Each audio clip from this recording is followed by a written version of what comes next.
जो by default होता है वो नहीं है। तो जब भी आप अपने ब्रोकर के प्लेटफॉर्म पे जाएंगे या आपके पास कोई भी चार्ट हो, एमई ब्रोकर हो, मेटा स्टॉक्स हो, आपको हर जगह पे फिबोनाची रिट्रेसमेंट का आपको सेटअप मिल जाएगा। तो यहाँ से अगर आप क्लिक करेंगे तो आपको यहाँ पे ये फिबोनाची रिट्रेसमेंट यहाँ पे दिख रहा है। तो इस रिट्रेसमेंट को हमें करना है। अब देखिए मैं जो यहाँ पे फॉलो करता हूँ वो कंडीशन में आपको बता देता हूँ कि मैं यहाँ पे क्या फॉलो करता हूँ और कैसे फॉलो करता हूँ। तो मैंने यहाँ पे क्लिक किया और जो मेरी सेटिंग है मैं वो सेटिंग आपको यहाँ पे दिखा देता हूँ। तो यहाँ पे बाय डिफॉल्ट जो आपको रहता है वो 0.236 का रहेगा। यहाँ पे बाय डिफॉल्ट मेरे ख्याल से 36 का रहता है, यहाँ पे 5 रहेगा, यहाँ पे 618 रहेगा और यहाँ पे शायद 786 रहता है। तो मैंने अपने कुछ बनाए हुए तो मैं उसको फॉलो करता हूँ। पहला मैं 33.33, 0.5, 0.77, 1 और 1.6 ये कंटिन्यू चलते रहता है। तो ये सेटिंग आप भी अपने कर लीजिएगा। अगर फिबोनाची रिट्रेसमेंट को यूज करते हैं तो आप ये सेटिंग अपने जो फिबोनाची की जो टूल्स है उसमें जाके कर लीजिएगा। इसको मैंने ओके किया और यहाँ पे मैंने ऑलरेडी निफ्टी पे लगाया हुआ है। अब इसको कैसे इंप्लीमेंट कैसे करना है, देखिए इंप्लीमेंट करना है हमें प्रीवियस जो पिछला लो रहेगा जहां से हमने जर्नी स्टार्ट की है और जहां पे हमने हाई पे जर्नी खत्म की है वहां पे हमें मार्क करना है और यहाँ से उठा के हमने यहाँ पे खींच के लगा देना। जैसे मैंने मान लीजिए यहाँ पे मैं आपको ये लगाता हूँ फिबोनाची का रिट्रेसमेंट, इसको मैं पहले डिलीट कर देता हूँ। ये मैं पहले डिलीट कर देता हूँ, एक मैं आपको यूज करके दिखाता हूँ। ये मैंने डिलीट कर दिया, यहाँ पे मैंने सेलेक्ट कर लिया और यहाँ से सेलेक्ट करके मैंने इस लो पॉइंट से इस हाई पॉइंट तक लेके जाना है। ठीक है, इस लो पॉइंट से इस हाई पॉइंट के पास तक मुझे लेके जाना। मैं पूरा आगे तक कर लेता हूँ। ये हम कब कर रहे हैं, जब मार्केट ऊपर की साइड में गया हो। अभी मार्केट नीचे की साइड में आता है तो उसको अलग तरीके से यूज करते हैं। अभी मार्केट क्या हुआ है, यहाँ से ऊपर गया है तो ऊपर जाने के बाद अब हमें क्या ढूंढना है, सपोर्ट ढूंढना है। ध्यान रखना, सपोर्ट ढूंढना है। तो पहले मैं इस लाइन को डिलीट कर देता हूँ। अब हमने ये हाई लो मार्क कर लिए। अब यहाँ पे कुछ नंबर आपको ये दिख रहे हैं, ये 0 है यानी 0.33, मतलब इस हाई का 0.33 करेक्शन है ये। ठीक है, इस हाई से मार्केट 0.5 गिर चुका है, यानी जितना बड़ा था मार्केट उसका आधा गिर चुका है। ये 0.5 है, ये 0.77 है और ये 1 है। ठीक है, अब यहाँ पे मैंने हाई से लो से लेकर के हाई को मैंने मार्क कर लिया। ठीक है, अब मैं फिबोनाची को किस तरीके से यूज करता हूँ, देखिए मेरा यूज करने का तरीका थोड़ा सा अलग है। जैसे मार्केट यहाँ से नीचे आ रहा, मार्केट को मैं नीचे आने दूंगा। मुझे यहाँ पे मैं यहाँ पे ये जो गाड़ी यहाँ पे चलती हुई आ रही है ना, उस पे मैं सपोर्ट ढूंढने की कोशिश नहीं करता हूँ। वहां पे आप सपोर्ट ढूंढोगे हमेशा आप फेल होगे। ये साइकोलॉजिकल सपोर्ट और रेजिस्टेंस पे ये चीजें मैं बताने वाला हूँ नेक्स्ट वीडियो में, तो उसको भी ध्यानपूर्वक देखना। यहाँ पे अगर आप सपोर्ट ढूंढोगे आप हर समय ट्रैप हो जाओगे। मैं सपोर्ट कैसे ढूंढूंगा, मार्केट यहाँ पे आया, ये कहाँ जा रहा मुझे ढूंढना ही नहीं कहाँ जा रहा। ठीक है, यहाँ पे आने के बाद मार्केट वापस ऊपर चला गया, यहाँ से ऊपर चला गया, मुझे कुछ लेना देना नहीं है। अब मार्केट इस कंडीशन को ध्यान से देखो। अब यहां पे देखो मार्केट क्या कर रहा है, ये टाइम बिता रहा। तो अब मैं ये मान के चल रहा हूं कि ये हमारे लिए जो है ये सपोर्ट का काम कर रहा है। ठीक है, ये क्या कर रहा है, हमारे लिए सपोर्ट का काम कर रहा है। क्यों, क्योंकि अब हम इस जगह पे टाइम बिता रहे हैं। टाइम बिताने का मतलब हो गया कि ये सपोर्ट का काम कर रहा है। अब सपोर्ट का काम कर रहा है, लेकिन जब इसको ब्रेक करेगा मतलब क्या हो गया, हमारा जो सपोर्ट था वो सपोर्ट हमारा ब्रेक हो गया। और ब्रेक करने के बाद यहाँ पे फिर से एक क्या होगा, जो सेलिंग प्रेशर है वो मार्केट में कंटिन्यू चालू होगा। सपोर्ट ले रहा हूं, इसका मतलब ये नहीं है कि मैं यहाँ पे बाइंग करूंगा। मैं बाइंग कब करूंगा, बाइंग तो मैं तब करूंगा, देखिए यहाँ पे 2 सपोर्ट और रेजिस्टेंस लग रहा है। मैंने ट्रेंड लाइन का आप लोग को पहले भी सपोर्ट रेजिस्टेंस बताया हुआ है। तो यहाँ पे बाइंग तो मैं इस ट्रेंड लाइन के ऊपर जाएगा तभी करूंगा, क्योंकि बीच में मेरे पास ये देखिए फिबोनाची में मेरे पास कोई यहाँ पे बीच में कोई लेवल नहीं है कि मैं इस लेवल को देख के मैं बाइंग नहीं करूंगा। तो यहाँ पे बाइंग करने के लिए मैं ट्रेंड लाइन को यूज करूंगा, लेकिन सेल करने के लिए क्योंकि ये कंटिन्यू यहाँ पे 6-7 दिन 8 दिन इसने सपोर्ट बनाया है, अब उस सपोर्ट को ब्रेक करेगा तो यहाँ पे क्या होगा, डाउनफॉल जो होगा वो तेजी से आएगा। और ये फिर कहां जाएगा, ये जब ये गिर रहा है ना तो मैं यहाँ पे सपोर्ट नहीं ढूंढ रहा हूं। देखिए मेरी बात को ध्यान से सुनिए, जब मार्केट गिर रहा है ना तो मैं यहाँ पे सपोर्ट मैं नहीं ढूंढूंगा, मार्केट मुझे बताएगा कि मैं सपोर्ट कहां पे लूंगा। ध्यान रखिएगा, मार्केट मुझे बताएगा कि मैं सपोर्ट कहां पे लूंगा। मैं सपोर्ट ढूंढने नहीं बैठा हूं, मैं मार्केट को बस फॉलो कर रहा हूं।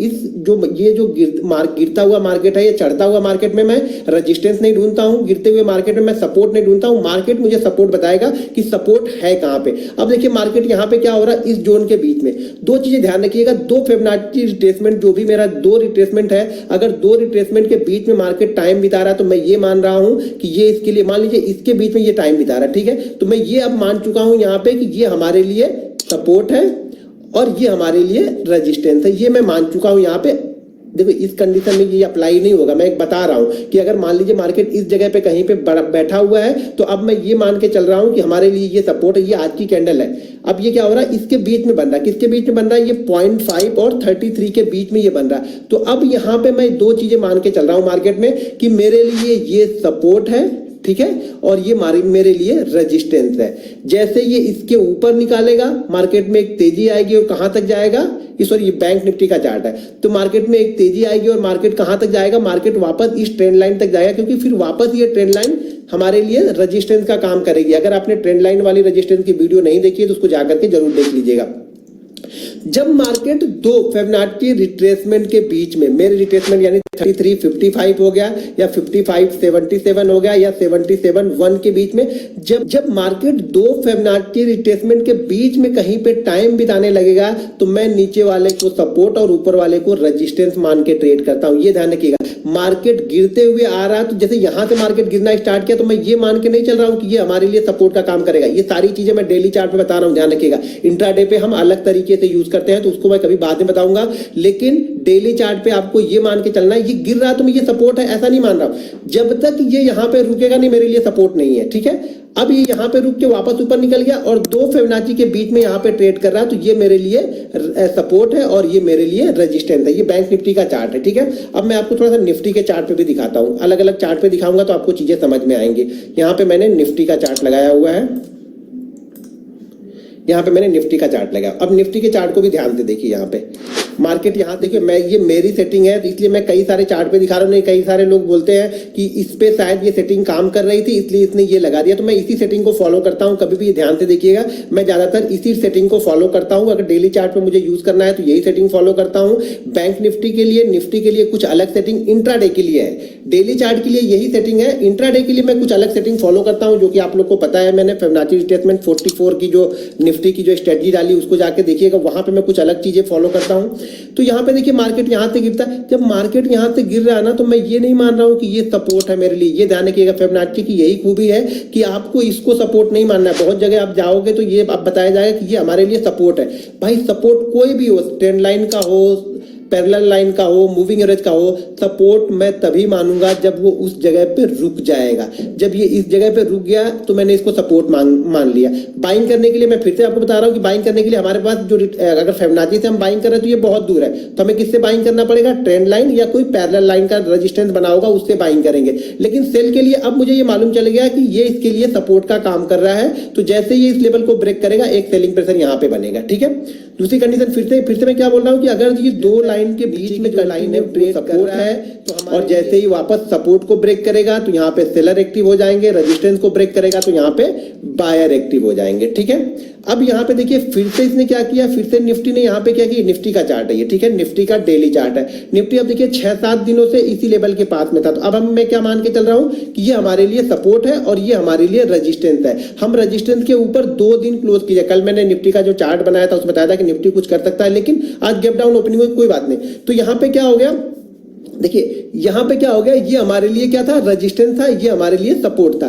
तो यहां पे क्या है, ये सपोर्ट से थोड़ा सा पहले ऊपर आया, तो यहां पे जो एसएल में बना के रखूंगा वो एसएल मेरा ये है। अगर देखिए कोई निफ्टी खरीदता है 10% के लिए, 12% मूव के लिए, तो वो आपका एसएल ये रहेगा। बहुत छोटा आपको 2 दिन या 3 दिन का व्यू रखना है तो जो स्विंग लो होता है वो हम एसएल यहाँ पे रख लेते हैं। वो आपके हिसाब से कि आप पोजीशन 2-3 दिन के लिए ले रहे हो या पोजीशन आप 10-12 दिन या 15 दिन के लिए ले रहे हो। तो यहाँ पे दो सपोर्ट, 2 आपके एसएल बनेंगे। एसएल क्या, बाइंग तो हमारी यहाँ पे हो गई क्योंकि इसने इसके ऊपर 2 दिन क्लोज कर दिया, हमारी बाइंग यहाँ पे हो गई। अब जो बिल्कुल शॉर्ट टर्म है उनका एसएल ये रहेगा, जो स्विंग लो जो बनाया पिछला वो रहेगा, और जो बिल्कुल आपको नहीं सपोर्ट रेजिस्टेंस को ही फॉलो करना है फिबोनाची के, तो आपका एसएल फिर ये लगा के हमें रखना पड़ेगा कि इसके नीचे अगर क्लोज करेगा तो मैं यहाँ पे निकल जाऊंगा।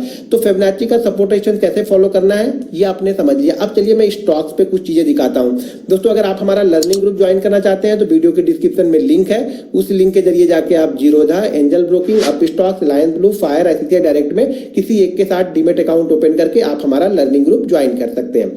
अब देखिए यहाँ पे हमने एयू बैंक का यहाँ पे चार्ट ओपन किया। एक चीज ध्यान रखिएगा, जो स्टॉक्स में हम फॉलो करेंगे, इंडेक्स के लिए रूल थोड़ा सा अलग है। स्टॉक्स के लिए कभी भी हम जो फॉलो करेंगे, अगर इसके ऊपर हमने बाइंग किया तो हमारा जो स्टॉप लॉस होगा वो लास्ट, जो फिबोनाची का रिट्रेसमेंट का लास्ट होगा वो हमारे लिए एसएल का काम करेगा। तो मान लीजिए अगर इस बीच में मार्केट ये ट्रेड कर रहा है, जैसे यहाँ पे अब मैं क्या मान रहा हूँ कि ये इसके लिए सपोर्ट है और ये इसके लिए रेजिस्टेंस है। तो जैसे इसको क्रॉस करेगा तो अब मैं यहाँ पे एसएल क्या मानूंगा, एसएल मैं इसको मानूंगा। ध्यान रखिएगा एसएल हमेशा क्लोजिंग माना जाता है। डेली चार्ट पे अगर आप जा रहे हैं तो आप बाइंग भी क्लोजिंग बेसिस पे करेंगे और सेलिंग भी आपकी क्लोजिंग बेसिस पे ही होगी, यानी एसएल भी आपका सेलिंग क्लोजिंग बेसिस पे ही होगा। जैसे मार्केट इसके ऊपर कंटिन्यू क्लोज कर दिया, हम यहाँ पे बाइंग करेंगे। अब यहाँ पे हमने बाइंग किया तो हमारा एसएल कहाँ पे होगा, ये होगा। अगर आपने 630 पे बाइंग किया तो आपका एसएल 600 का है, ये ध्यान रखिएगा। ऐसा नहीं कि इसका स्विंग लो लगाएंगे, इंडेक्स में हम स्विंग लो लगा सकते हैं, स्टॉक्स में हमें स्विंग लो नहीं लगाना है। और जब हम यहां से निकलेंगे तो अगला टारगेट क्या होगा, अगला टारगेट हमारा वही रिट्रेसमेंट होगा जहां से हम गिरना स्टार्ट हुए थे। ये हमारा अगला रिट्रेसमेंट यहाँ पे क्या है 3.3, तो ये हमारा यहाँ पे टारगेट हो। देखिए ये जैसे ये गिरते हुए आया, मैं यहाँ से आपको बता रहा हूँ। अभी मार्केट जैसे एक डाउनफॉल कंप्लीट कर लेगा ना, तो मैं एक और वीडियो इसकी बनाऊंगा जो कि चढ़ते मार्केट, ये जैसे मार्केट यहाँ से स्टार्ट हुआ और यहाँ तक हम चलते हुए गए, ठीक है। अब एक फिबोनाची मैं यूज करूंगा यहाँ से गिरने के साथ में डाउनफॉल की फिबोनाची यूज करूँ। अभी जो फिबोनाची मैं आपको दिखा रहा हूं ये अप ट्रेंड वाली फिबोनाची है कि अप ट्रेंड में मार्केट कितना कितना करेक्ट हो जाएगा तो हमें सपोर्ट और रेजिस्टेंस लेना है। अभी ये डाउनफॉल वाली आ जाएगी तो यहां पे मैं आप लोग को बताऊंगा कि यहां से आपको किस तरीके से फिबोनाची यूज करना है, वो मैं कभी नेक्स्ट वीडियो में आप लोग को बता दूंगा। तो यहां से जैसे हम इसको बाइंग करेंगे, अगला जो रिट्रेसमेंट हमारा दिख रहा है 33 वाला, ये हमारे लिए रेजिस्टेंस का काम करेगा। अब चलिए मैं यहाँ पे कुछ और स्टॉक्स आपको दिखा दूं जिससे आपको समझ में आ जाए। इंडसइंड बैंक में कुछ खास नहीं है क्योंकि एक रेंज में ही फंसा हुआ था। कोटक बैंक को यहाँ पे ध्यान से देखिए, कोटक बैंक, अब ये कोटक बैंक ध्यान से देखिए, यहाँ से अगर कोटक बैंक गिरते हुए आ रहा है, इस लेवल से कोटक बैंक गिरते हुए आ रहा है। अब कोटक बैंक ने यहाँ पे देखिए टाइम बिताया, ठीक है ना। जब तक ये टाइम नहीं बिताएगा तब तक मैं इसको सपोर्ट नहीं मानूंगा, ये ध्यान रखिएगा, ये सपोर्ट नहीं मानूंगा। और जैसे ही सपोर्ट ब्रेक करेगा यहाँ पे आपको एक सेलिंग प्रेशर देखने को मिलेगा। अब यहाँ पे सेलिंग प्रेशर यहाँ तक देखने को मिला, यहाँ पे फिर से मार्केट ने टाइम बिताना स्टार्ट कर दिया।